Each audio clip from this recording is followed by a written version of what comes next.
ನಮಸ್ಕಾರ, welcome back to my channel. ನಾನಿವತ್ತು ಬಿಸಿ ಬಿಸಿ ರಾಗಿ ಮುದ್ದೆ ಜೊತೆ ಕೋಳಿ ಸಾರನ್ನು ಹೇಗೆ ಮಾಡೋದು ಅಂತ ತೋರಿಸ್ಕೊಡ್ತಾ ಇದ್ದೀನಿ. ನೀವು ನೋಡ್ತಿರ್ಬೋದು ಎಷ್ಟು ಚೆನ್ನಾಗಿ ಬಂದಿದೆ ಅಂತ. ಈ ರೀತಿಯಾಗಿದೆ. ಇಂಗ್ರೀಡಿಯೆಂಟ್ಸ್ನ ನಾನು ಈ ರೀತಿ ಕೊಟ್ಟಿದ್ದೀನಿ. ಈಗ ಇಲ್ಲಿ ನಾನು ಒಂದು ಹಿಡಿಯಷ್ಟು ಕೊತ್ತಂಬರಿ ಸೊಪ್ಪು, ಒಂದು 5-6 ಹಸಿಮೆಣಸಿನ್ಕಾಯಿ, ಒಂದು ಸ್ವಲ್ಪ ಶುಂಠಿ, ಹಾಗೆ 1-2 ಟೊಮೆಟೊ ಹಣ್ಣನ್ನು ತೊಗೊಂಡಿದ್ದೀನಿ ದೊಡ್ಡ ಸೈಜಲ್ಲಿ. ಹಾಗೆ ಬೆಳ್ಳುಳ್ಳಿ ಒಂದು ಸ್ವಲ್ಪ, ಗೋಡಂಬಿ ಒಂದು ಸ್ವಲ್ಪ, ಹಾಗೆ 1 ಸ್ಪೂನಷ್ಟು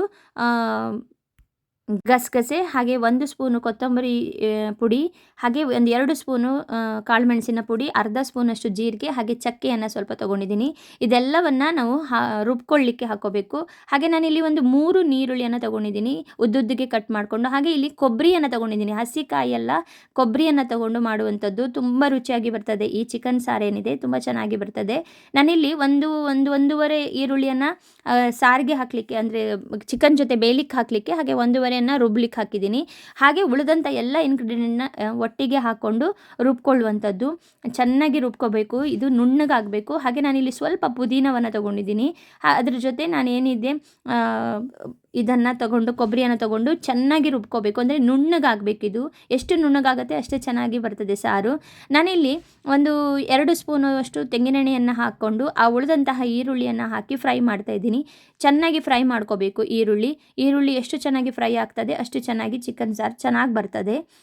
ಇದಕ್ಕೆ ಹಾಗೆ ಇಲ್ಲಿ ಒಂದು ಅರ್ಧ ಸ್ಪೂನಷ್ಟು ಅರಿಶಿನ ಪುಡಿಯನ್ನು ಹಾಕಿದ್ದೀನಿ. ಹಾಗೆ ನಾವು ತೊಳೆದಿಟ್ಕೊಂಡಂತಹ ಚಿಕನನ್ನು ಹಾಕಿ ಬೇಯಿಸ್ಕೊಳ್ಳುವಂಥದ್ದು. ಚೆನ್ನಾಗಿ ಬೇಯಿಸ್ಕೋಬೇಕು. ಹಾಗೆ ಇದಕ್ಕೆ ಎಷ್ಟು ಬೇಕು ಅಷ್ಟು ಉಪ್ಪನ್ನು ಸೇರಿಸ್ಕೊಂಡು ಬೇಯಿಸ್ಕೊಳ್ಳುವಂಥದ್ದು. ಈ ರೀತಿ ನೀವು ನೋಡ್ತಿರ್ಬೋದು. ಇದಕ್ಕೆ 1-1.5-2 ಸ್ಪೂನಷ್ಟು ಉಪ್ಪನ್ನು ಹಾಕಿ ನೀಟಾಗಿ ಬೇಯಿಸ್ಕೊಳ್ಳುವಂಥದ್ದು. ಚೆನ್ನಾಗಿ ಬೇಯಬೇಕು. ಈ ಚಿಕನ್ ಸಾರು ಮುದ್ದೆ ಜೊತೆ ತುಂಬ ಚೆನ್ನಾಗಿರ್ತದೆ ತಿನ್ನಲಿಕ್ಕೆ. ಎಲ್ರಿಗೂ ಇಷ್ಟ ಆಗುವಂಥದ್ದು, ಹಾಗೆ ತುಂಬ ಸ್ಪೆಷಲ್ ಆಗಿರುವಂಥದ್ದು. ಇದನ್ನು ಒಂದ್ಸರಿ ಟ್ರೈ ಮಾಡಿ ನೋಡಿ.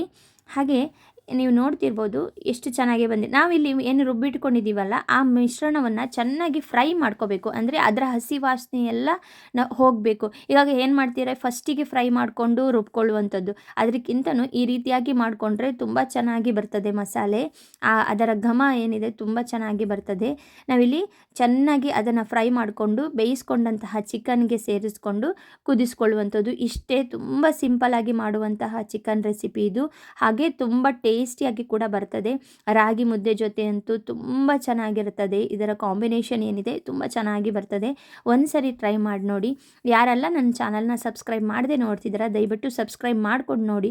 ಹಾಗೆ ಪಕ್ಕದಲ್ಲಿರುವಂತಹ ಬೆಲ್ ಐಕಾನ್ನ ಕ್ಲಿಕ್ ಮಾಡೋದ್ರಿಂದ ನಾನು ಮಾಡಿರುವಂತಹ ರೆಸಿಪಿಗಳು ನಿಮಗೆ ಮೊದಲನೇದಾಗಿ ಬಂದು ಸೇರ್ತದೆ. ನೀವು ನೋಡ್ತಿರ್ಬೋದು. ಇದಕ್ಕೆ ಎಷ್ಟು ಬೇಕು ಅಷ್ಟು ನೀರನ್ನು ಹಾಕಿ, ಅಂದರೆ ಈ ಗ್ರೇವಿ ಏನಿದೆ ತುಂಬ ತೆಳ್ಳಗಾಗುವಂಥದ್ದಲ್ಲ, ತುಂಬ ತಿಕ್ಕಾಗಿ ಬರಬೇಕು ನೀಟಾಗಿ. ಅಂದರೆ ಆ ಸ್ಟ್ರಕ್ಚರ್ ಏನಿದೆ ತುಂಬ ಚೆನ್ನಾಗಿ ಬರಬೇಕು. ನೀವು ನೋಡ್ತಿರ್ಬೋದು ಇಷ್ಟು ಚೆನ್ನಾಗಿ ಕುದ್ದು ಅದು ಇದಾಗಿರುತ್ತೆ. ಈ ಥರ ಟೆಕ್ಸ್ಚರಲ್ಲಿ ಬಂದರೆ ಪರ್ಫೆಕ್ಟಾಗಿ ಆಗಿರಿದೆ ಅಂತ ಅರ್ಥ. ನೀವು ನೋಡ್ತಿರ್ಬೋದು ಚಿಕನ್ ಸಾರು ರೆಡಿ ಆಗಿದೆ.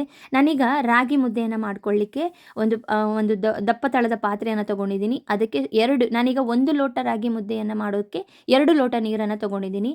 ಅದಕ್ಕೆ ಸ್ವಲ್ಪ ಉಪ್ಪು, ಹಾಗೆ 1.5 ಸ್ಪೂನ್ ಅಥವಾ 2 ಸ್ಪೂನ್ನಷ್ಟು ರಾಗಿ ಹಿಟ್ಟನ್ನು ಹಾಕಿ ಈ ರೀತಿಯಾಗಿ ಮಿಕ್ಸ್ ಮಾಡ್ಕೊಳ್ಬೇಕು ಫಸ್ಟಿಗೆ. ಆಮೇಲೆ ನೀರನ್ನು ಬಿಸಿ ಮಾಡಿಕೊಂಡು ನೀರನ್ನು ಕುದಿಸ್ಕೋಬೇಕು, ನೀಟಾಗಿ ಕುದಿಸ್ಕೋಬೇಕು. ಅದಾದ ನಂತರ ನಾನು ಈ ಕಪ್ಪಲ್ಲಿ 1 ಲೋಟ ರಾಗಿ ಹಿಟ್ಟಿಗೆ 2 ಲೋಟ ಅಷ್ಟು ನೀರನ್ನು ಹಾಕಿದ್ದೀನಿ. ಇಷ್ಟೇ ಅಳತೆಯಲ್ಲಿ ಮಾಡ್ಕೋಬೇಕು. ಜಾಸ್ತಿ ಆದರೂ ಕೂಡ ಏನಿದೆ ಮುದ್ದೆ ಚೆನ್ನಾಗಿ ಬರಲ್ಲ.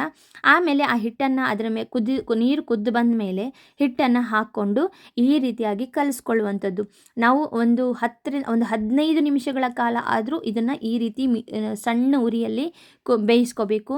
ಯಾಕಂದರೆ ಹಿಟ್ಟು ಕೈಯಲ್ಲಿ ಹಿಡಿದೆ ಅಂದರೆ ಅದು ಚೆನ್ನಾಗಾಗಲ್ಲ, ಹೊಟ್ಟೆ ನೋವು ಬರೋದು ಈ ಥರ ಆಗುತ್ತೆ.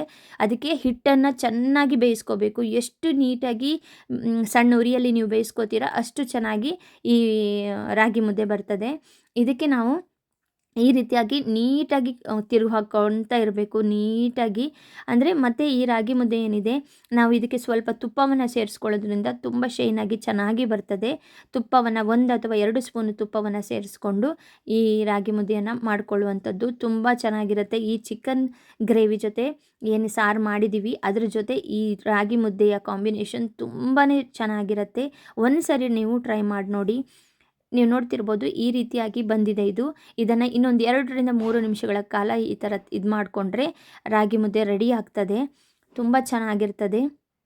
ನೀವು ನೋಡ್ತಿರ್ಬೋದು ಈಗ ಆಗಿದೆ ಅಂದರ್ಥ. ಅದು ನೀಟಾಗಿ ನಾವು ಮಾಡ್ಕೊಳ್ಳುವಾಗ ಈ ರೀತಿಯಾಗಿ ಒಂದು ಪ್ಲೇಟ್‌ಗೆ ಒಂದು ಸ್ವಲ್ಪ ಎಣ್ಣೆನ ಕೈಗೆ ತಾಗಿಸ್ಕೊಂಡು ಈ ಥರ ಮಾಡಿಕೊಂಡ್ರೆ ರಾಗಿ ಮುದ್ದೆ ರೆಡಿ ಆಗ್ತದೆ.